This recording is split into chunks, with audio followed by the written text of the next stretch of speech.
Can you sit here today and truthfully say that a Labor government could have prevented Holden's departure? Yes, I can. How do you say that? Well, first of all, when Labor was in government, Holden didn't leave the country. The other mob have been in power for 3 months and they've managed to create a set of circumstances that now all of a sudden we're looking at the demise of the car industry in Australia. This is an economic disaster, and the government does have a role to play. And for me, what's most important is there are thousands of workers who work directly at Holden, and there's thousands of workers who work at component business, even in your hometown of Melbourne, from Dandenong to Bayswater to Campbellfield to the western suburbs. All of these people rely on the contracts that Holden gives them. And what we have is a government in Canberra, the coalition, the Abbott government, who know the price of everything but the value of nothing. Bill Shorten, I just want to pick you up on something you said right there at the top of your answer, looking at the last 3 months, and this is what this government has brought about. You can't seriously argue that Holden's departure from this country relates solely to the last 3 months of political rule and regime in this country. You know that largely this decision emanates from GM's parent company and also from circumstances over the years with both governments, both parties, playing out their decisions. Oh, let's be really straight. First of all, the high dollar has played a role, and of course that is relevant. What I do know is that Holden was negotiating with this government. You know, when does the coalition stop saying, well, we're not really the government yet? They keep saying whenever they get something wrong, from education to this important disaster that is Holden, oh, well, we haven't been here very long. They want a L-plate forgiveness slip every time they make a mistake. If these people couldn't negotiate with Holden, they should let other people who can do that. What really worries me here is that you had one, infighting within the government. That's a matter of record. The media's reported that. Two, you've had senior government ministers backgrounding, saying, oh, well, car industry is inefficient, we shouldn't have one. And three, you had the Treasurer of Australia. His job is to create jobs, not lose jobs, goading Holden in Parliament. We're not inventing the facts. The problem is this government is an economic disaster when it comes to the car industry, and they rely on they're pretty cynical, this government. They basically say, oh, well, car making's old-fashioned, Australia can't really do it. Whereas the reality is 13 of the major G20 nations make cars. We should be able to make cars in Australia. Well, you can make cars, it seems, in all of these countries if a government is prepared to put money in. That virtually all of these, if not all of these car-making nations have a subsidised industry. So if you say that a Labor government could have kept Holden here, how much would that have cost you? Well, we proposed there'd be a $500 million automotive assistance plan. We'd budgeted for it. But that might have bought you just a few more months of Holden here, but not necessarily longevity. Well, I'll tell you what, Virginia, if you're a car worker today watching this show, it's not just a few months, it's actually a number of years. It would have been to the middle of the next decade. Secondly, when we say buy people a job, who do you think is going to pay for the unemployment checks that this decision's going to create? Who do you think picks up the tab for the family dislocation? Who do you think is going to have to help all the small businesses as they shut their gates? It's us, the taxpayer. There's no free lunch in Australia. This coalition Abbott government who say, oh, well, we could save $120 million here a year or $140 million a year here on cars. Someone's going to pay the bill anyway. I'd rather have a man or a woman, an adult, in a paying job doing something than sitting on an unemployment queue. This coalition government are better at losing jobs than creating and keeping jobs. I want to move on and look at what flows from this in just a moment. One final question, looking at the past. Part of this history is owned by Labor. The Brax review cut tariffs to 5%, and GM warned at the time that would be dangerous for the industry. Do you take responsibility for that? Oh, I think ultimately tariffs, you can build all the tariff walls you like. They're never going to be tall and big enough to stop competition. No, I think that we do have a productive, capable car industry, but this is not just another day at the office in terms of the coalition or in terms of Australian manufacturing. we want to have the R&D, the research and development, which goes with a car industry. 3 of the top 4 spenders on R&D are automotive companies. We also want to make sure that we maintain the skills in Australia, the engineering base. And finally, there are thousands of small businesses who provide quality components. Because of this decision, we're going to miss out on the global supply chain. This was a decision which did not have to happen.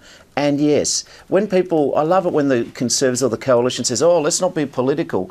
No, that's nonsense. That's a cop-out. Thousands of people are losing their jobs because the Coalition government can't or won't stand up for Australian jobs. These are facts. It may sound political. The problem is the facts are political, and we've got an Abbott government who do not know what they're doing when it comes to jobs in Australia. The Prime Minister suggests that many Holden workers might be able to pick up jobs with BHP if the Olympic Dam mine expansion goes ahead. Do you agree with that? Oh, I hope. Oh, listen, these are skilled workers. I hope they can find work elsewhere. But what I have to say is, why couldn't they have their jobs at Holden? They were doing a good job there.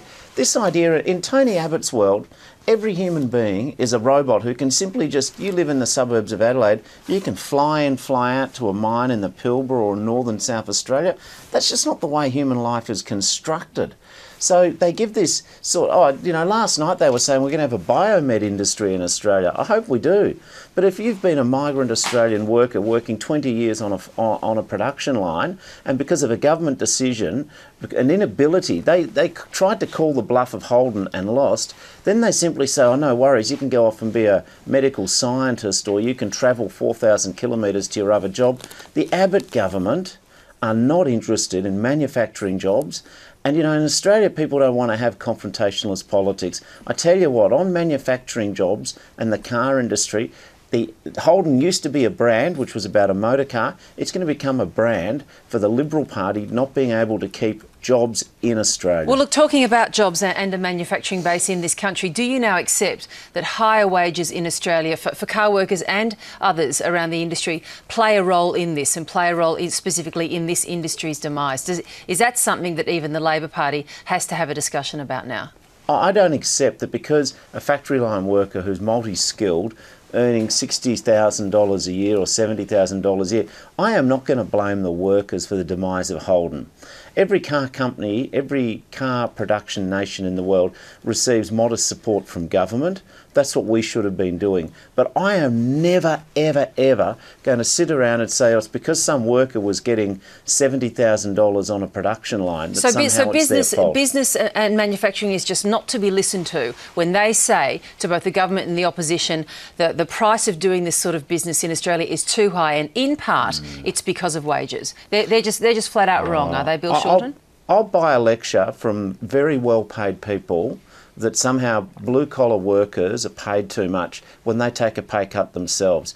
If Tony Abbott and some of the right-wing commentators who want to say the fault of there being Holden closing its doors is because car workers are paid, $70,000, not $40,000, when they start taking their pay cuts, then maybe they can afford to give a lecture to low-paid or modestly paid people. I'm not going to blame highly skilled, productive workers for the inability of the coalition government to negotiate with the Holden Motor Car Company. We're short of time, and I do want to quickly run through some other areas, but just finally on this, do you believe that Australia and the industry can feasibly shift into car building and increasing the export market for components, even in the wake of this, and with the threat of Toyota going as well? Oh, I think it's... so we want Toyota to stay, but one of the dilemmas is when you look at the car industry, you've got a number of thousands of people who work directly for Holden and for Toyota, but there's tens of thousands of people who make everything from radiators to brake parts to cylinders to windscreen wipers to windscreens. Yes. The problem is that the people who are supplying Toyota need a volume of work to justify their businesses being sustained. Holden was part of that justification. So do you believe they could make that transition to surviving on an export basis, or perhaps on a car building basis here in the country? I believe they can survive if they get long-term strategic support from a government of Australia. I do not believe a car industry can survive in Australia with a coalition government. Okay. All right, on other matters, can you tell me why your opposition, which is blocking so much of the government's legislative program, should not now also be branded as wreckers and naysayers, just as you branded the Abbott opposition?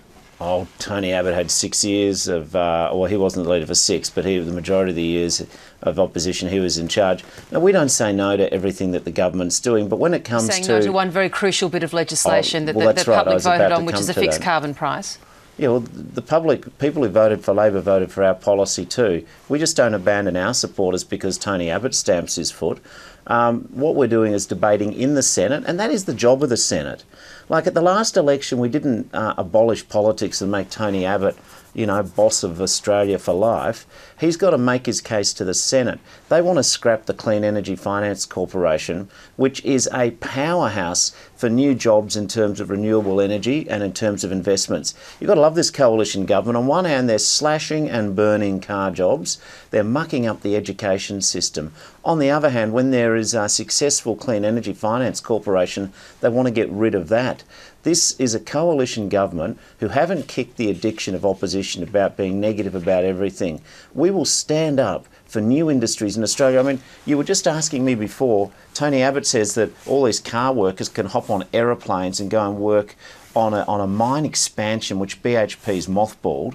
Where are the new jobs going to come from unless we're investing in them? That's what the Clean Energy Finance Corporation is doing. The other piece of legislation we're digging in on is the Climate Change Authority. These are experts. I know experts is a 7-letter word for the coalition. They don't want to hear experts who contradict their view of the world. Climate change is real. The Climate Change Authority is full of experts and scientists. Why do these guys want to shut down all the alternative critical voices in this country, trying to promote the future of this country? This is a bunch of people who want to close down parts of Australia and Australians they just don't like, manufacturing and experts. All right, and just quickly, before I let you go, because I don't believe that you've had an opportunity to speak to this, another issue that seems to have become a political one, do you believe the ABC is biased? No. I wouldn't mind if you could be nicer to me, but I don't believe you're biased. Bill Shorten, we'll leave it there. Thanks for your time this morning. Bye-bye.